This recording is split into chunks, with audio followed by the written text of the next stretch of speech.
Bonjour à tous, bienvenue dans la maison du Seigneur. Pour commencer le culte de ce matin, on va se lever pour chanter le premier chant, le 78, dans les cieux et sur la terre.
Oui Seigneur, ton nom est merveilleux Seigneur, parce que tu es le roi des rois, le Seigneur des seigneurs, parce que tu es venu nous sauver Seigneur.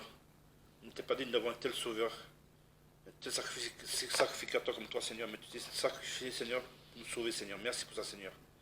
Merci encore de prendre soin de nous chaque jour que tu fais Seigneur. Nous savons Seigneur que tu es là pour nous et tu nous portes la nourriture spirituelle pour notre âme par ta parole Seigneur. Merci au nom de ton Fils, jusqu'à le Seigneur. Amen. Asseyez-vous. Le prochain chant, c'est le 82, Majesté. Chant numéro 82.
verset qui a inspiré les auteurs des chants de ce matin. Premier verset, c'est Matthieu 1, verset 23. Je vous remercie, Jean-Claude.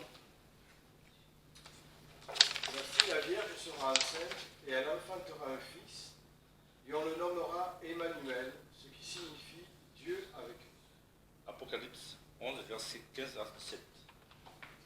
Or, le septième ange sonna de la trompette, et de grandes voix se firent entendre dans le ciel, qui disaient: Les royaumes du monde sont soumis à notre Seigneur et à son Christ, et il régnera au siècle des siècles. Et les 24 anciens, qui sont assis sur leur trône devant Dieu, se prosternèrent sur leur face et adorèrent Dieu, en disant: Nous te rendons grâce, Seigneur Dieu Tout-Puissant, qui est, et qui était, et qui sera, de ceux que tu as pris en main ta grande puissance, et de ceux que tu es entré dans ton règne. 2 Corinthiens 5, verset 20. Nous faisons donc la fonction d'ambassadeur pour Christ, comme si Dieu exhortait par nous, et nous vous supplions, au nom de Christ, soyez réconciliés avec Dieu. 1 Jean 5, verset 13. Je vous ai écrit ces choses à vous qui croyez au nom du Fils de Dieu, afin que vous sachiez que vous avez la vie éternelle, et afin que vous croyiez au nom du Fils de Dieu. Le psaume 23, verset 1 à 3. Psaume de David. L'Éternel est mon berger, je n'aurai point de disette. Il me fait reposer dans des pâturages herbeux, il me mène le long des eaux tranquilles. Il restaure mon âme, il me conduit dans les sentiers de la justice, à cause de son nom. Et le psaume 23, verset 6. Oui, les biens et la miséricorde m'accompagneront tous les jours de ma vie, et j'habiterai dans la maison de l'Éternel pour l'éternité. Amen. Voilà, c'est le verset 6 du psaume, c'est pour remettre le verset 6. Le psaume, voilà. Oui, le bien des miséricordes nous accompagnera tous les jours de notre vie. Le plus important, c'est que j'habiterai dans la maison de l'Éternel pour l'éternité. Amen. Nous savons que Jésus est parti nous préparer une place auprès du Père et il viendra nous reprendre avec lui. Amen. On va passer au chant suivant, numéro 225.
chapitre 4.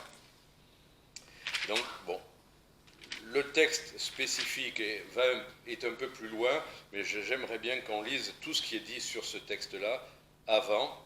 Donc, 2 Rois chapitre 4, on va commencer à partir du verset 8. Et je vais prier juste avant de commencer.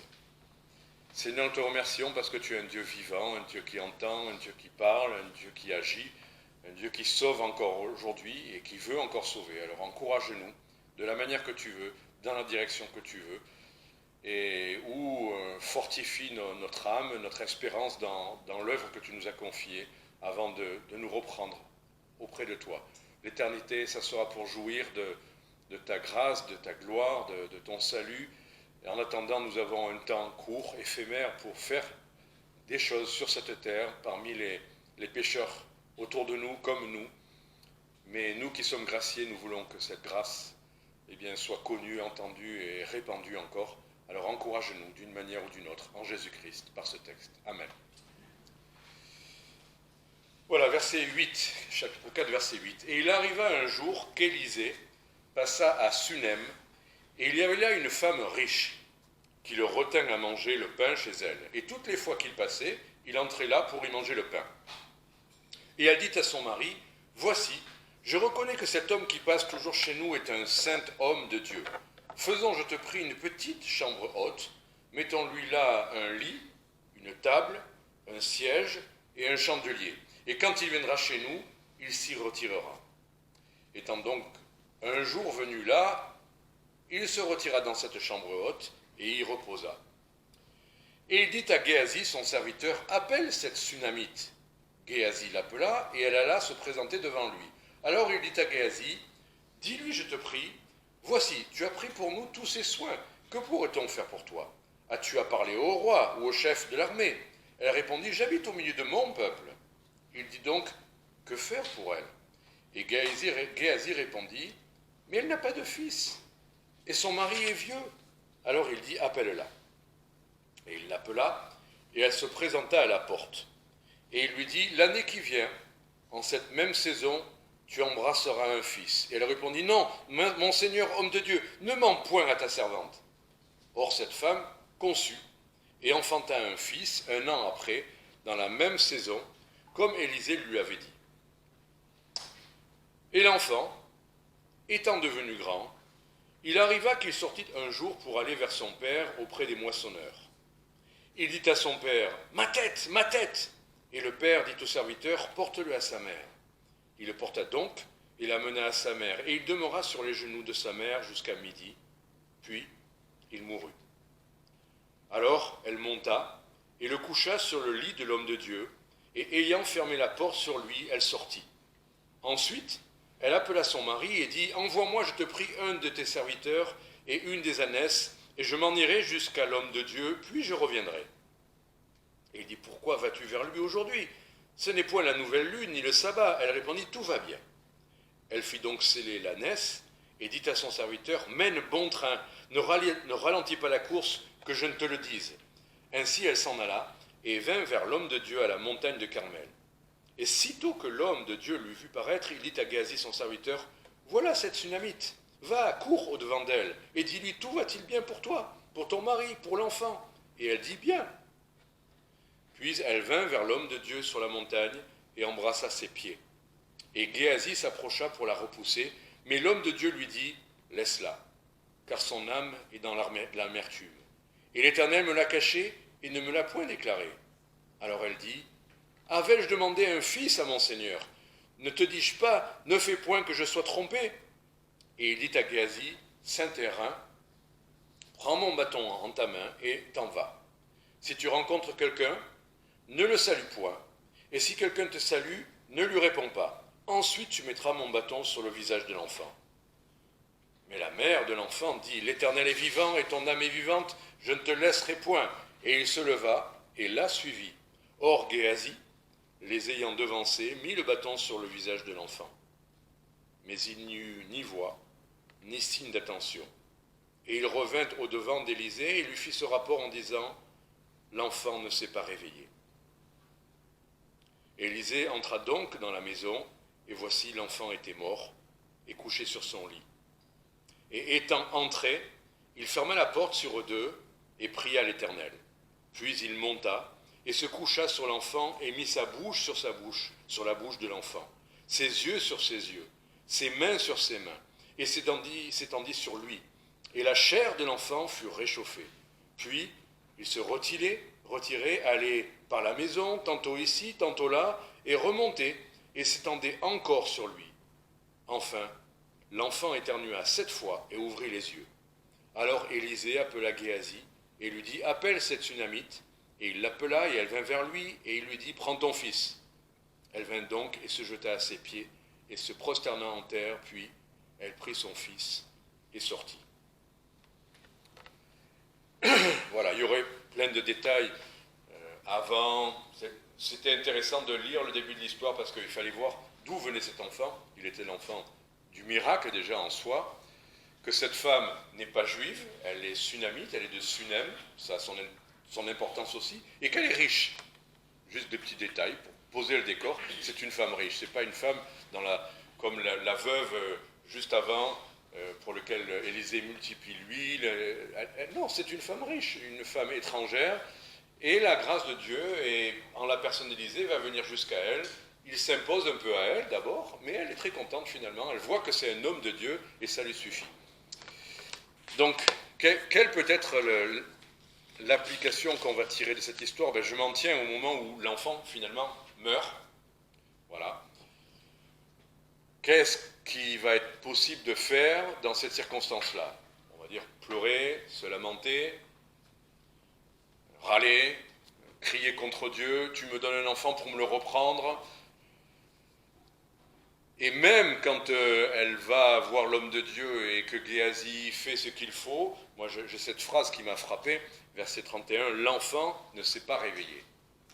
L'enfant ne s'est pas réveillé. Malgré les efforts, malgré le zèle de cette femme, l'enfant ne s'est pas réveillé. Que faut-il pour que l'enfant se réveille? C'est ça qui m'a touché, c'est d'abord la partie qui suit, ce que Élisée va faire pour que l'enfant se réveille, en fait, qu'il sorte de la mort. On va voir non seulement ça, mais ça sera le troisième point, ce qu'il faut et que Élisée a fait pour que l'enfant finalement se réveille. On va voir que ce qui a été fait avant était utile, même si ça n'a pas abouti comme espéré, c'était ce qu'il fallait faire avant. Donc il y a 3 choses qu'on va voir. On va voir que pour que l'enfant se réveille, alors l'application c'est quoi? Qu'un enfant sorte de la mort, c'est quoi? C'est le salut. Ou spirituellement, c'est peut-être quelqu'un qu'on connaît qui s'est tellement éloigné du Seigneur qu'il vit comme un mort, même s'il a le Seigneur, et il faut qu'il revienne à la vie. On pourrait se permettre de dire ça, puisque dans l'Épître aux Éphésiens, il y a cette expression où le Seigneur encourage parfois des chrétiens à sortir de la mort et de se réveiller. Réveillez-vous donc, voilà ce que dit l'Épître aux Éphésiens, et que ce soit une vie d'entre les morts. Voilà, donc même parfois des chrétiens vivent comme des morts. Des vrais chrétiens, convertis, mais qui se sont tellement éloignés du Seigneur qu'ils vivent comme des morts. Ils vivent comme s'ils n'avaient jamais connu le Seigneur. Pourtant, ils ont la vie en eux, pourtant, ils ont le Saint-Esprit.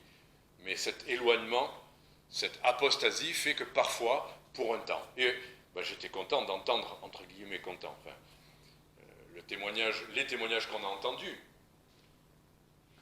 Quelqu'un a dit que sa vie chrétienne n'a pas été linéaire. Des vies chrétiennes sont linéaires et d'autres ne le sont pas. Et combien peuvent raconter que même dans leur vie chrétienne, il y a eu des moments d'éloignement et qui sont revenus, que le Seigneur ne les a pas laissés tomber. Et ça, c'est un grand encouragement parce que ça montre bien que la grâce de Dieu vient à nous pour le salut, mais la grâce de Dieu vient aussi à nous quand on s'est éloigné de lui. Et que l'histoire du fils prodigue peut être l'histoire de quelqu'un qui n'était pas sauvé, comme quelqu'un qui est sauvé mais qui revient au Seigneur.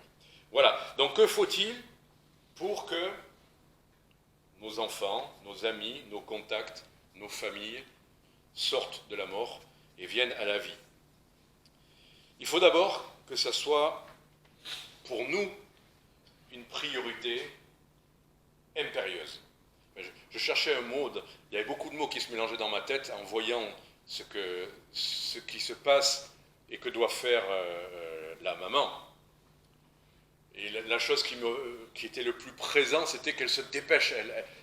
Elle laisse tout de côté pour y aller et vraiment ne pas perdre. Mène bon train, verset 24. Mène bon train, ne ralentis pas la course, que je ne te le dise. Il y a dans son cœur une priorité. Et le mot impérieux est important parce que ça dépasse tout. Ça, c'est la première chose et on va la développer un peu. Il faut aussi le bâton. On pourrait dire, mais ça ne servait à rien. On pourrait critiquer Géasi. On sait que Géasi, on le voit dans la suite de l'histoire, lui n'était pas un serviteur fidèle comme Élisée, ce n'était pas un prophète. Il voulait tirer avantage de certaines situations. Il a voulu gagner de l'argent, du miracle que son maître avait fait. Géasi n'était pas l'exemple. Mais là, quand même, il avait reçu un ordre et il l'a fait. Appliquer le bâton sur le visage de l'enfant, il l'a fait. Et il le fallait. Et on va voir ce que ça signifie. Ça semble assez évident. Et on verra aussi la part de Élisée. La part de l'Élysée, pour moi, c'est l'amour incarné. Voilà, si on veut que nos enfants, quand je dis nos enfants, ça peut être littéralement ou ça peut être symboliquement, que nos amis, nos contacts, nos familles sortent de la mort, soient réellement enfantés en Christ, eh bien il faut ces trois choses. Il faut que ça soit notre priorité impérieuse, il faut l'annonce de la croix, parce que le message du bois, c'est la croix évidemment, mais il faut aussi un amour à leur côté qui s'incarne.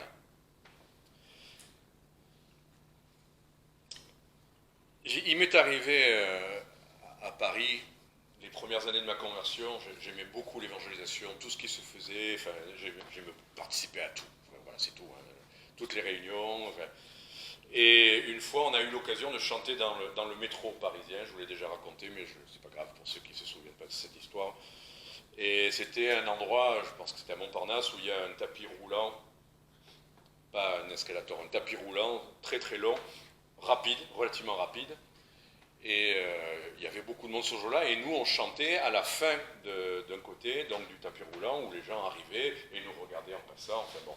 Et on chantait, on avait notre chorale, on chantait nos cantiques, on distribuait des invitations. Et il est arrivé qu'il y avait une colonie d'enfants. Voilà, vous connaissez cette histoire, mais c'est pas grave, je vous la répète. Et un des enfants, très content, il rigolait, il se retournait. Et un des enfants, à la fin de l'escalade du tapis roulant, il tombait par terre. Alors ça aurait pu être rigolo, il va se relever, mais non, parce que le tapis allait tellement vite que tous ceux qui arrivaient juste derrière tombaient dessus. Et en 3 secondes, il y avait, au début ça riait, mais en 3 secondes, l'amas était tellement important. Et comme les gens arrivaient, des adultes, enfin, il y avait vraiment beaucoup de monde, vraiment ça devenait une situation très dangereuse. Et nous on était là, chorale, à une vingtaine de mètres. Qu'est-ce qu'on devait faire? Continuer à chanter évidemment. Chanter, parce que le plus important, c'est de chanter à la gloire de Dieu, non? De chanter des cantiques. Je ne me suis pas posé la question. Ça voulait dire, à cette époque, mon cerveau fonctionnait encore normalement. Je me suis précipité, et qu'est-ce que j'ai fait? Là, on ne se dit pas, oh là là, je ne les connais pas, je vais demander l'autorisation au moniteur. J'ai pris les enfants d'en dessous, d'abord, les plus écrasés, et je les ai sortis. J'aurais pu faire mal à un bras, peut-être, mais là, ils étaient dans une telle situation qu'il n'y avait que ça à faire. Et en sortant, là, d'autres sont venus, et finalement, on a sorti les enfants, et le tas, c'est... Bon, je ne sais pas si j'ai sauvé une vie ce jour-là, mais en tout cas, la situation devenait quand même sérieuse. Donc, ça montre... Hein? Ça peut arriver. Voilà, il y a des matchs de foot qui sont terminés comme ça, d'ailleurs. Hein, des mouvements de foule où des gens meurent écrasés, on se fait piétiner les uns les autres, parce que le mouvement de foule, on ne maîtrise pas ce qui se passe, les gens derrière ne voient pas, et donc on écrase les gens. Voilà. Donc c'était un peu ce qui était en train de commencer à arriver, et ça s'est, grâce à Dieu, bien terminé. Pourquoi je dis ça? C'est parce que dans nos vies, il y a des moments où il faut qu'on comprenne qu'il y a des priorités. Il y a des choses importantes, il y a des choses à faire. Cette femme, écoutez, son mari était en train de s'occuper à l'extérieur. Maintenant que l'enfant était mort, elle aurait pu dire, bon, maintenant, il faut organiser les obsèques, ou il faut que je prépare le repas parce que les gens prennent. Je ne sais pas, imaginez toutes ces responsabilités, mais là, qu'est-ce qui était le plus urgent, le plus impérieux? qui prenait l'ascendant sur toutes les autres priorités, c'était le salut de son fils, de son enfant, qu'il soit sauvé. Et là, on oublie tout. Et tout le reste devient très secondaire, tout en étant très important. Vous comprenez ce que je veux dire? Et le salut, c'est ça. Il faut qu'il y ait dans nos cœurs un sentiment pressant. Et au début, j'avais appelé ce point-là notre prière impérieuse. Que vous preniez prière ou priorité, c'est pareil. Quand il y a une priorité, quelle est la première chose que nous devons faire? Prier. On pourrait croire, la priorité, c'est d'aller ou de faire. La priorité, quand c'est l'urgence, quand ça dépasse tout le reste, c'est prier. Et cette femme, elle est venue symboliquement prier. Elle est allée vers l'homme de Dieu qui représentait Dieu. Elle n'est pas allée vers les sages, les docteurs, ou je ne sais quoi. Elle est allée vers Dieu. Et quand quelque chose est vraiment important, quand on sent que c'est impérieux, que c'est une priorité, c'est avant toute chose, faites des prières. Voilà, on n'a jamais rien fait de mieux. Alors bien sûr, ce jour-là, j'allais pas organiser une réunion de prière devant ces enfants qui étaient en train de s'écraser. Vous voyez, mais peut-être qu'il y a des circonstances où on pense qu'une priorité c'est d'agir, et peut-être que la première chose à faire c'est déjà de prier dans son cœur. On n'aura peut-être pas 10 minutes de prière, on n'aura pas une nuit de prière, où on ne va pas organiser une réunion de prière. On va prier parce qu'on n'a pas le choix.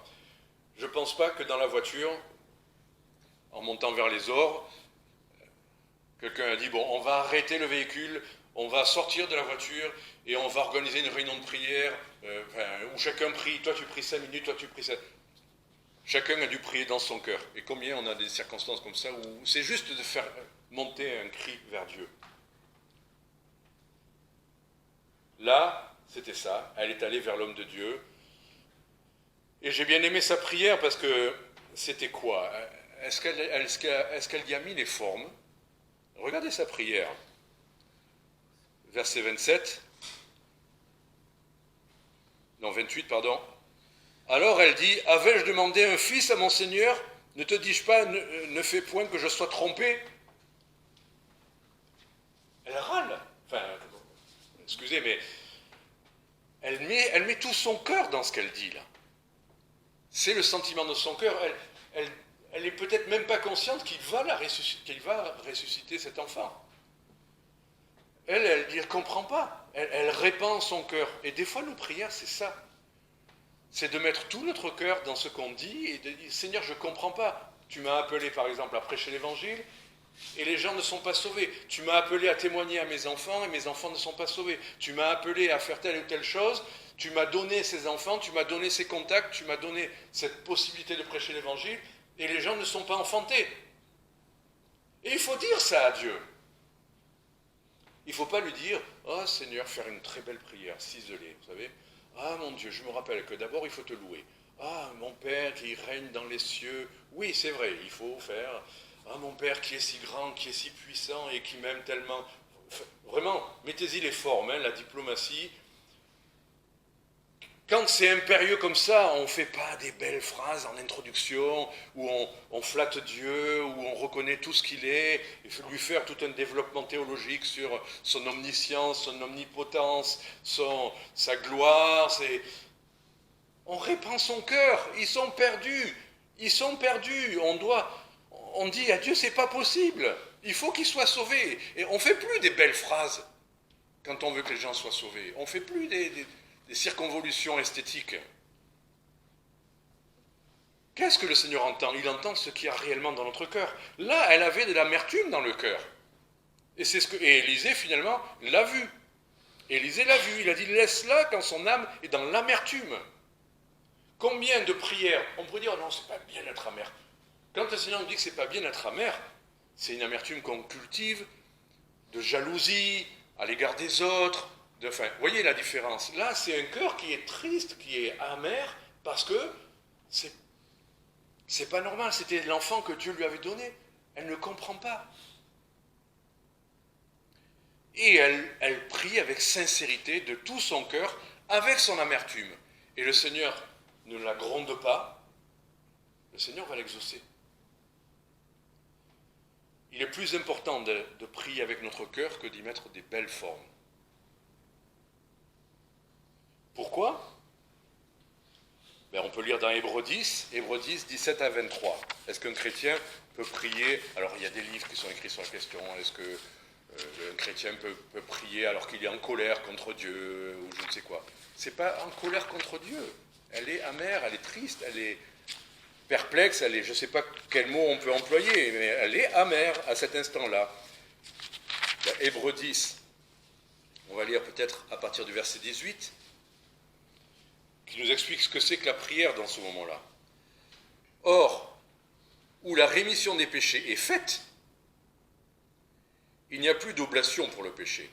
Ayant donc, frères, la liberté d'entrer dans le sanctuaire par le sang de Jésus, chemin nouveau et vivant, qui nous a frayé à travers le voile, c'est-à-dire à travers sa chair, ayant un grand sacrificateur établi sur la maison de Dieu, approchons-nous donc avec un cœur sincère. Un cœur sincère. Dans une pleine certitude de foi, ayant les cœurs purifiés des souillures d'une mauvaise conscience, ayant le corps lavé d'une eau pure, retenons sans fléchir la profession de notre espérance, car celui qui a fait la promesse est fidèle. Bon, je voulais juste relever deux idées. Approchons-nous donc avec assurance. Elle était pleine d'assurance quand elle est venue, elle ne s'est pas dit « Oh, d'habitude c'est lui qui vient chez moi, et là je vais venir me présenter chez lui, comment il va le prendre, est-ce qu'il va me rejeter ?» ou... Non, elle est venue avec un cœur sincère, elle a mis tout son cœur dans ce qu'elle avait à dire, et Dieu a entendu. Quand je vous parlais de la priorité impérieuse du salut des âmes, je pense que parfois, même dans l'œuvre, on peut, se disperser, ou ne pas avoir la bonne priorité.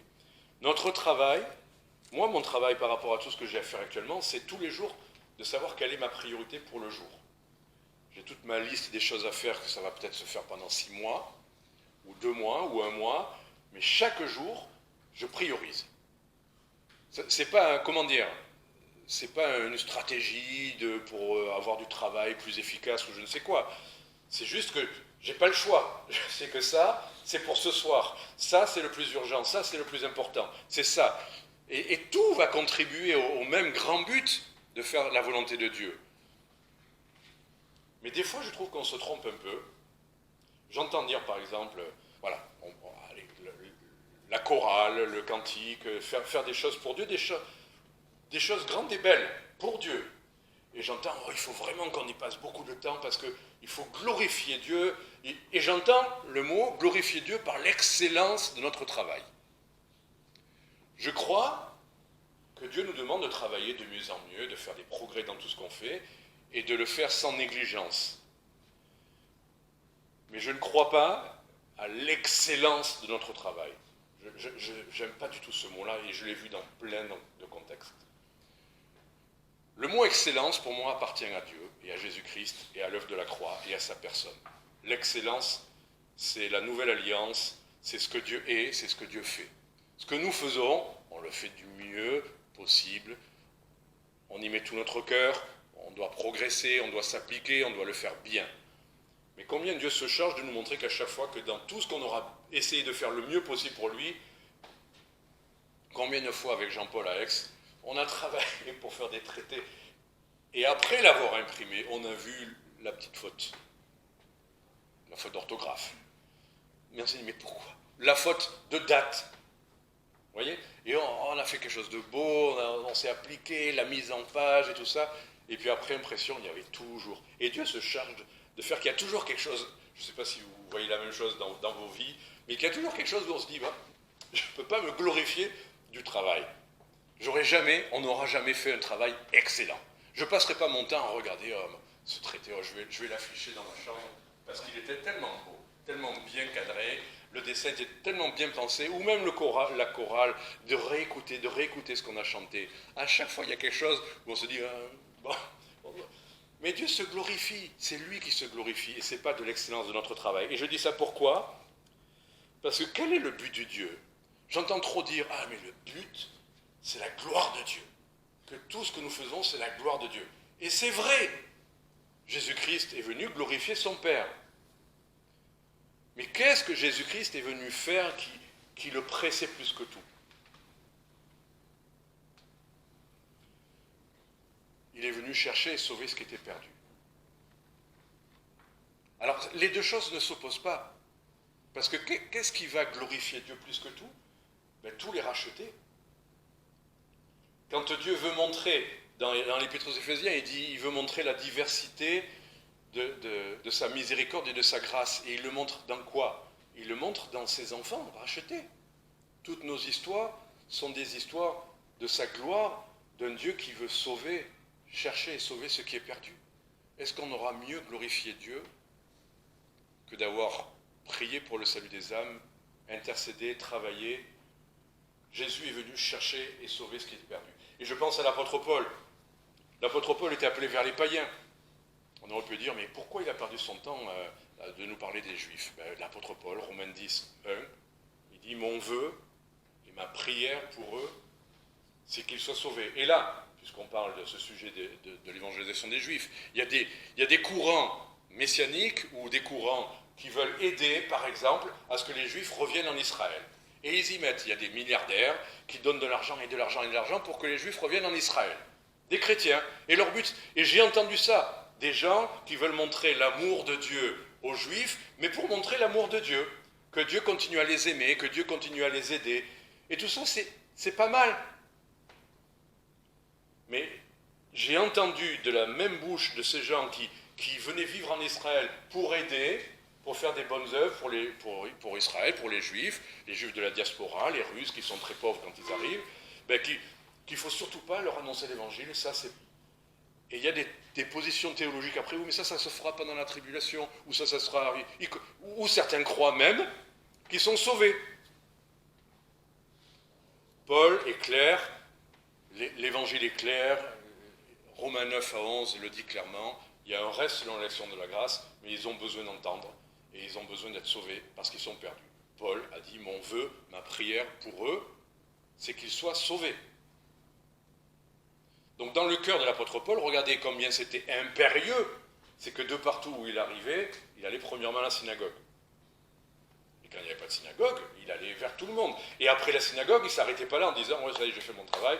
Non, après il allait vers toutes les nations, et c'est lui bien qui a fait on ne peut pas faire plus ou mieux. Donc voilà, priorité impérieuse. Alors, voilà, des fois la priorité, c'est à peine de faire passer un deuxième dans notre plan en premier. Le Seigneur n'a pas dit chercher deuxièmement le royaume de Dieu. C'est toujours de chercher premièrement. Qu'est-ce que Dieu veut? Sauver. Dieu veut que tout soit sauvé. Donc est-ce qu'on peut se tromper en faisant quelque chose qui vise au salut des âmes, alors qu'on a plein d'autres choses à faire? Donc deuxième chose, voilà, il y a Géasi, vous l'avez compris, hein, on l'a lu tout à l'heure, il doit mettre le bâton sur le visage de l'enfant. Et il l'a fait. Il a mis le bâton sur le visage de l'enfant. On pourrait dire, bon, il a mis un bâton. Mais il y a trop de références dans l'Ancien Testament qui montrent que le bâton est toujours là. Alors je prends, et c'est juste l'exemple que je vais donner, Exode 4, verset 17. Exode 4, verset 17. Quand Moïse est envoyé pour parler à Pharaon et participer à la délivrance de l'État d'Israël, Dieu lui dit, au buisson ardent, quand il se présente à lui, il lui dit, tu leur diras mon nom, ça devrait suffire. Et c'est ce que disent les témoins de Jéhovah, le nom, on doit dire ce que ça veut dire. Il a dit, je suis. Ça veut dire, je suis celui qui suis. C'est ça son nom. L'éternel, traduction. Mais il n'empêche, Dieu, quand il a envoyé Moïse, il lui dit, tu prendras dans ta main cette verge, c'est un bois, c'est un bâton, par laquelle tu feras les signes. Pourquoi Dieu avait besoin de ça? Pourquoi il ne suffisait pas à Moïse d'être là et de dire, Dieu veut que la mer s'ouvre? Ou Dieu veut que... Il fallait qu'il y ait ce bâton. Pour tous les signes, tous les miracles. Alors aujourd'hui, on nous parle de miracles et de prodiges, Mais quel est le miracle et le prodige le plus grand, le plus merveilleux que nous voyons au milieu de nous? Quand on a entendu Aline, ou quand on entend Antoine, l'un comme l'autre, quoi qu'il se soit passé avant, quoi qu'il se passe après, il y a un moment donné où c'est la croix. C'est le bois qui les a sauvés. L'un comme l'autre ont pu dire, ben moi j'ai vu ce film et là j'ai compris, il y a un moment donné où quel qu'ait été le travail préparatoire dans nos vies, ou dans l'enseignement, ou dans nos expériences, la rencontre avec Dieu se fait par la croix. Le miracle de la nouvelle naissance, qui est le miracle attendu, du salut, se fait par l'application de la croix à la vie d'un homme. La croix a été faite, on l'a vu tout à l'heure dans l'Épître aux Hébreux, par une seule oblation. Il n'y a plus besoin d'autre oblation pour le péché maintenant. Voilà, c'est tout le chapitre 10 de l'Épître aux Hébreux le dit. Par une seule offrande, il a amené à la perfection pour toujours ceux qui sont sanctifiés. Ça suffit, c'est être sanctifié pour toujours. Qu'est-ce qu'on veut comme plus grand miracle? Que Dieu me fasse repousser des cheveux sur la tête? Que j'ai 2 zéros de plus sur mon compte bancaire? Oh, ça c'est merveilleux, c'est Dieu des miracles, et on vit dans la prospérité maintenant. Et regardez mes dents, maintenant elles repoussent. Le plus grand miracle, c'est d'avoir la vie éternelle. D'être sanctifié une fois pour toutes. Les gens ont besoin de ça, pas qu'on leur dise que Dieu peut faire pousser leurs cheveux.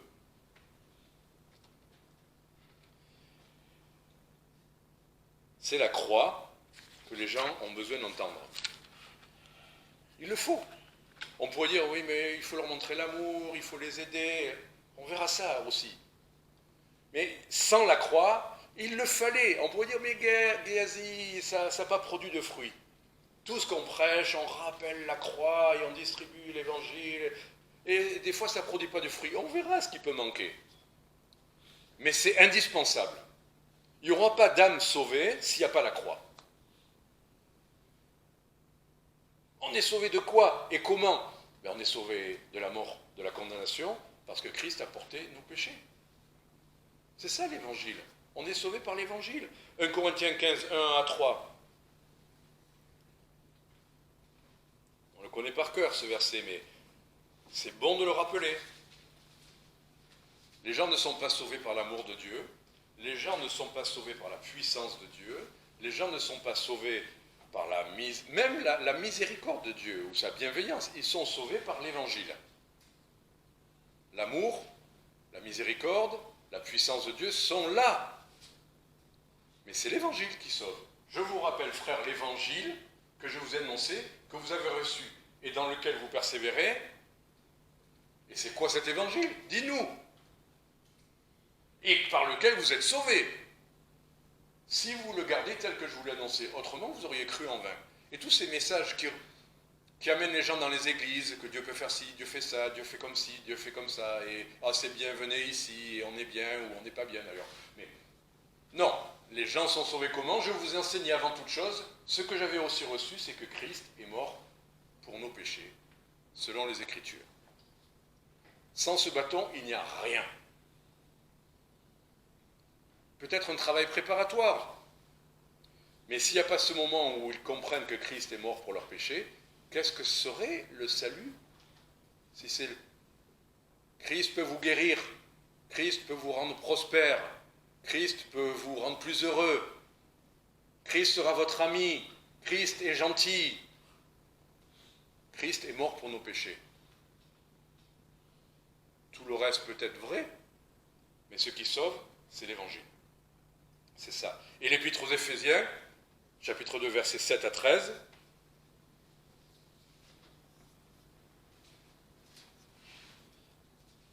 On connaît bien 8, mais j'aime bien là, cette fois-ci, commencer à partir du verset 7.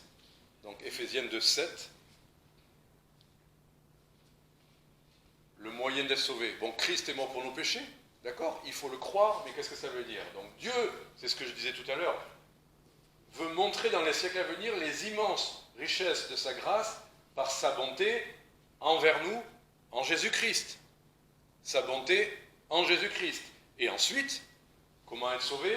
Ben vous êtes sauvés par la grâce, Dieu vous montrait. C'est par la grâce qu'on est sauvé, mais par le moyen de la foi. Donc il faut croire ça. Et cela ne vient pas de vous, c'est le don de Dieu.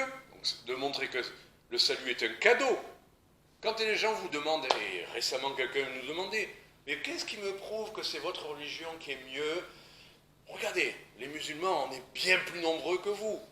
Et même vous, chez les chrétiens, vous n'êtes pas tous pareils.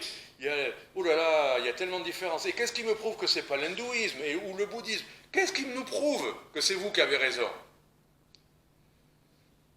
La seule chose qui me vient à l'esprit, c'est qu'on ne peut pas le prouver. Mais c'est, comme diraient les apôtres, mais à qui irions-nous? Tu as les paroles de la vie éternelle. Quel message vous offre le don de Dieu? Toute religion qui se respecte vous dit tu ne feras pas ci ou tu feras ça. Tu manges à telle heure ou tu ne manges pas à telle heure, ça dure 40 jours ou 10 jours de se priver un peu, et c'est tellement important. Mais comme le disait ce monsieur, bon, on fait des choses, mais est-ce que vraiment Dieu a besoin de ça? Alors Dieu veut nous donner. C'est Dieu qui est riche. Et vous imaginez un Dieu immensément riche qui ponctionnerait les petits pauvres misérables que nous sommes de quelques centimes pour s'enrichir encore? De quoi? Tout lui appartient. Dieu veut donner. Dieu ne veut pas prendre. Il n'a pas besoin de toutes ces choses-là, de toutes nos œuvres. Il le veut. Voilà, c'est par la grâce que vous êtes sauvés, c'est aussi pour qu'on fasse des œuvres. Mais pour le salut, c'est un don. Et c'est par la foi. Et c'est par grâce. Ça ne vient pas de vous, c'est le don de Dieu. Quelle religion dit ça? Quelle religion fait que pour nos péchés, quelqu'un est mort? Quelle religion dit maintenant être sauvé, c'est Dieu qui vous l'offre? Je ne vais pas dire que ça prouve qu'on a raison, mais écoutez, moi, celle-là semble offrir le salut. Je vais plutôt à celle-là, non? Vous avez 3 compagnies aériennes qui vous proposent d'aller à la Martinique. Il y en a une, les avions ont été rachetés alors qu'ils devaient être jetés à la casse. On vous dit c'est moins cher chez nous, venez chez nous. Il y a beaucoup plus d'avions que l'autre compagnie. L'autre compagnie, les avions ne sont pas entretenus, c'est moins cher aussi. Et puis la 3e compagnie, il n'y a jamais d'accident, c'est des appareils neufs, il y a des gens compétents. Vous allez aller à quelle compagnie pour aller... Et c'est gratuit en plus, ouais, mais là, admettons, mais c'est gratuit en plus, bon. C'est tout. Christ est mort pour nos péchés, c'est le don de Dieu, c'est sûr. Voilà. À qui irions-nous autrement? Donc je termine avec ce qui en fait me touchait le plus, avant de parler de tout ça, mais ce qui m'a le plus touché, c'était quand même ce que Élisée va faire. Il y a eu la prière impérieuse, il y a eu l'application du bois, et des fois ça s'arrête là, et l'enfant n'est toujours pas réveillé. Voilà. Il n'est toujours pas enfanté. Malgré la prière, malgré le bâton, l'enfant n'est pas réveillé. Alors on va dire, Géasi, oui, il fait ça à distance, il a dû faire ça comme parfois on prêche l'évangile. Convertissez-vous, Christ est mort pour vos péchés, alors vous vous repentez. Je dois prendre autorité sur les gens, je ne vais pas me laisser faire.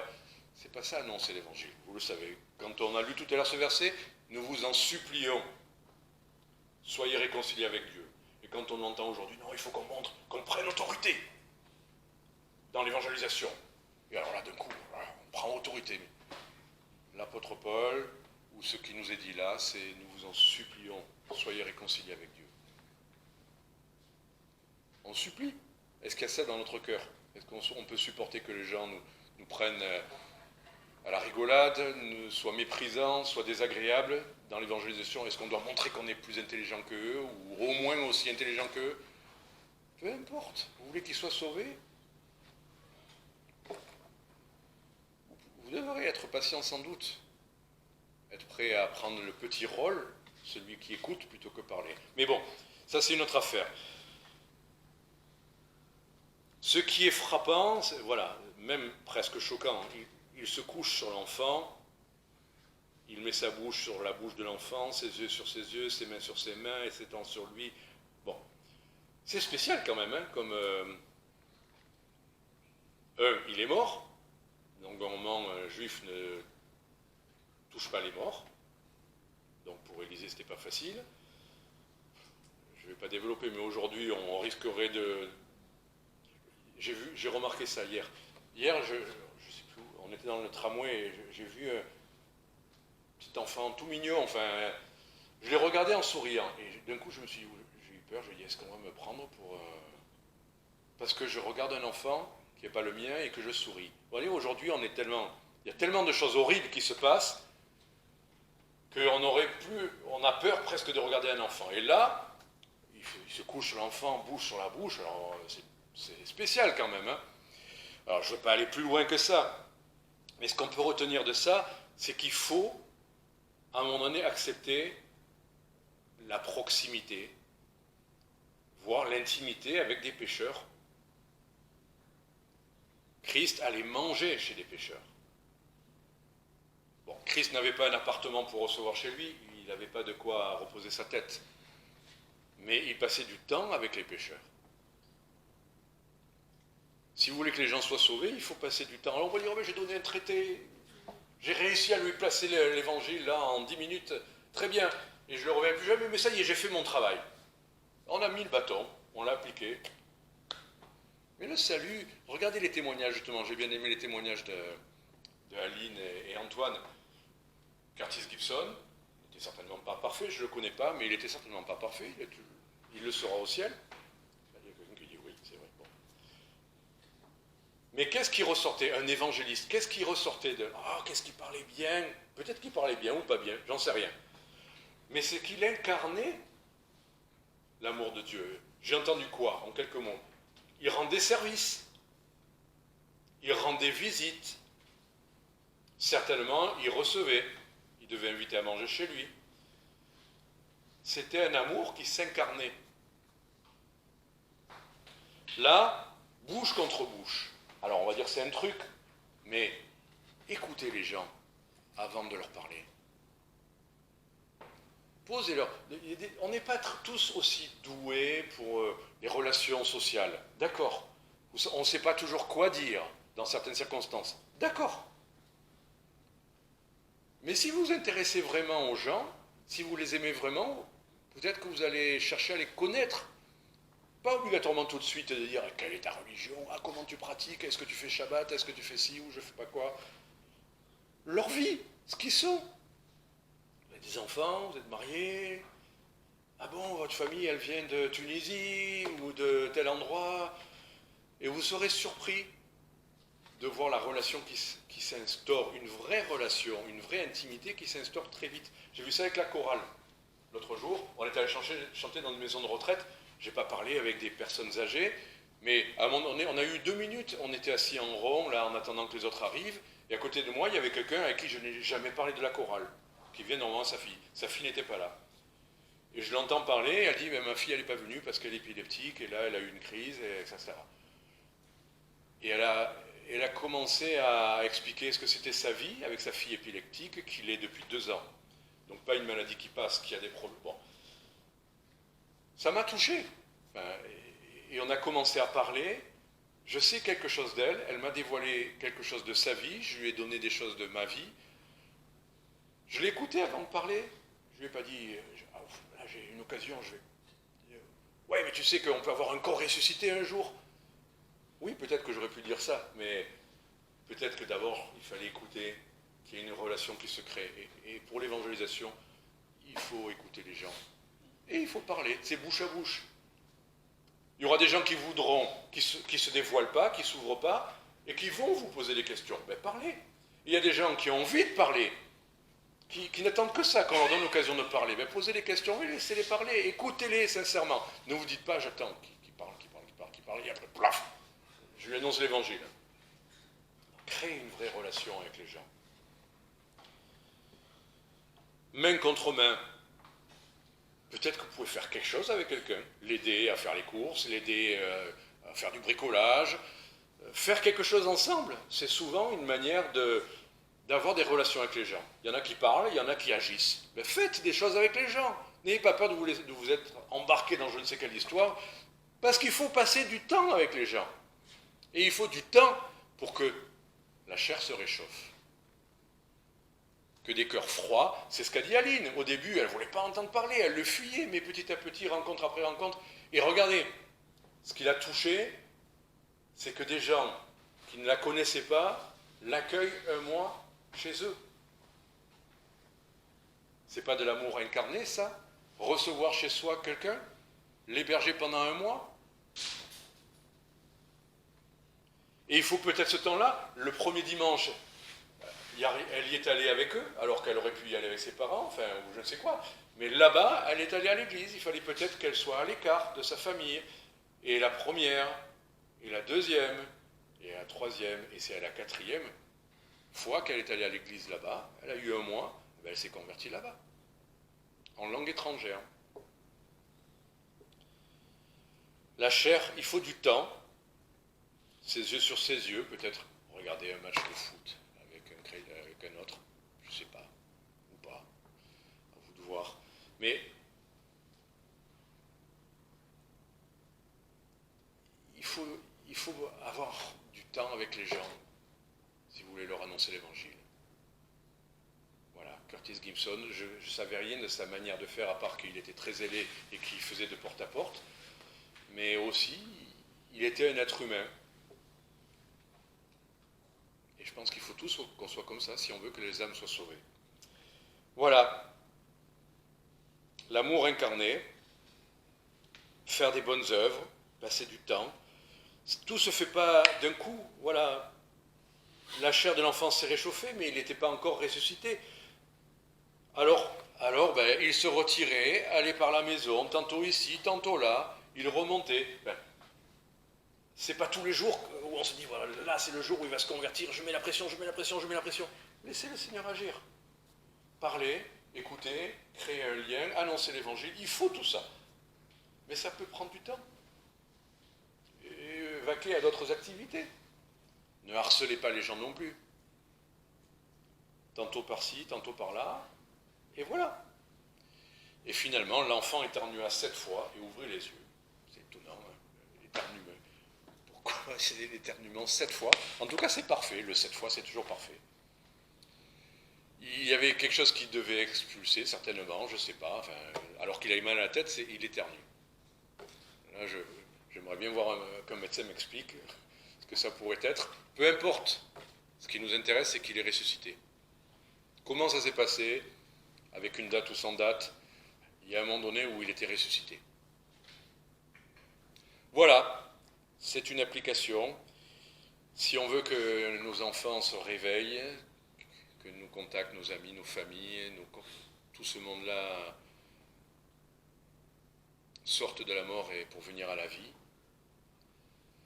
il faut que ce soit pour nous une priorité, une prière impérieuse. Il faut annoncer l'évangile. Voilà, parce que c'est écrit. Comment entendront-ils s'il n'y a personne qui prêche? Comment le sauront-ils? Il faut le dire à un moment donné. D'une manière ou d'une autre, il faut annoncer l'évangile. Mais aussi, il faut incarner l'amour de Dieu pour eux, pour qu'ils le comprennent.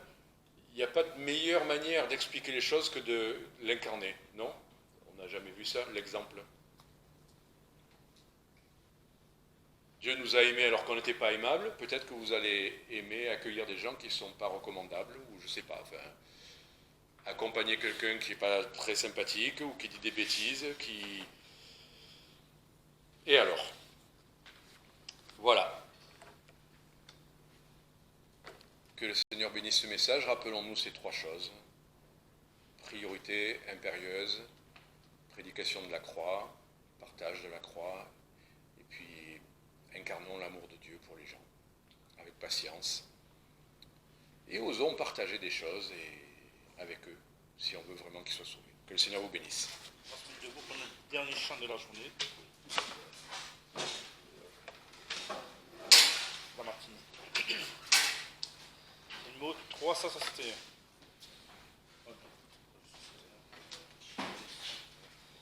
Quel bonheur de marcher avec vous.